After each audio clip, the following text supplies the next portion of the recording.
महत्त्वाचा आहे, तो सरकारने आणला, याबद्दल सरकारचं स्वागत करतो.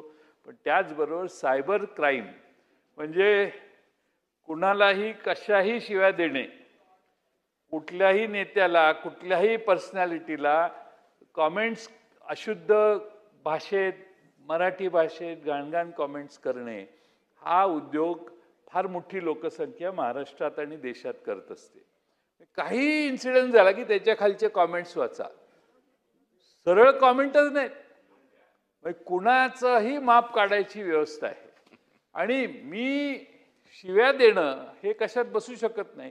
त्यामुळं हे पोलीस डिपार्टमेंटमध्ये आपण तरुण आहात, होतकरू आहात, रामदास कदमांचा तुम्हाला वारसा आहे, त्यामुळं तुम्ही याच्यात लक्ष घातलं तर अशी फालतू कमेंट करणारे लोकांना तिथल्या स्थानिक पोलीस स्टेशनचा पोलीस जाऊन आत घालून 24 तास आत ठेवायची तरी प्रोव्हिजन करा. बिफोर कोर्टासमोर जायच्या आधी 24 तास त्याला पडली पाहिजे. काही कोणावर काही ताळबंदच राहिला नाही, कुणाचीही अब्रू घालवतात, कुणाचीही काहीही करतात आणि आपण काही करता येत नाही असं समजतो. त्याचा एक कायदा ह्या अधिवेशनाच्या संपायच्या आधी आपण मंत्री महोदय आणा. अश्लाघ्य, अश्लील, घाणेरडी, शिव्याशाप देणारी कॉमेंट्स कुणावरही केली की स्थानिक पोलीस स्टेशनला तक्रार केली की 24 तासात त्याला आत आणून कोर्टासमोर न्यायचा नाही. पोलिसांना अधिकार द्या एक 8 दिवस आत ठेवायला आणि मग 8व्या दिवशी कोर्टासमोर न्या, सगळं बंद होईल. कारण असली लोक घाबरट असतात. युपीत आहे. मग योगेशजी, आपणही इथं हा कायदा केला पाहिजे. कुठल्याही एका महिला सदस्य असतील, आमदार असतील, त्यांच्यावरही काही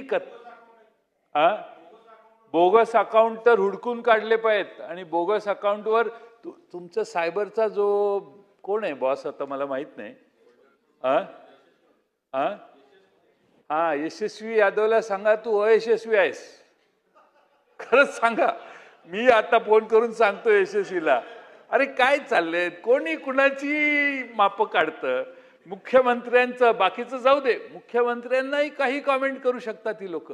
आणि गावात कुत्रा गावात विचारत नाही, पण तो मुख्यमंत्र्यांची आणि देशाच्या प्रमुख नेत्यांची याबद्दल काही कॉमेंट करतो. दिस इज नॉट फेअर. काहीतरी डेकोरम पाहिजे. आणि म्हणून माझी मत आहे, आग्रह आहे, आज रात्री बसवा. तुमचे कोण सेक्रेटरी आलेत का? तुमचे सेक्रेटरी बिलाच्या वेळी अध्यक्ष महोदय येत नाही. अध्यक्षांचा आदेश आहे की बिल असताना, प्रश्न असताना, लक्षवेधी असताना त्या खात्याचे सेक्रेटरी आले पाहिजेत. आणि त्यामुळं तुमचे सेक्रेटरी का आले नाहीत ही पहिली नोटीस कागदावर लिहा आणि पाठवून द्या. आता मॅडमना जाऊ दे एक नोटीस. वेळेवर असलं पाहिजे. तुमचं बिलाला तुम्हाला आम्ही काही विचारलं आणि तुम्हाला काय इश्यू झाला तर हे तर देतीलच माहिती. हे यांना सेक्रेटरीपेक्षा जास्त माहीत असतं असं माझं मत आहे.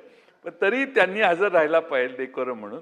पण माझी विनंती आहे की हाही कायदा आपण लवकरात लवकर करावा.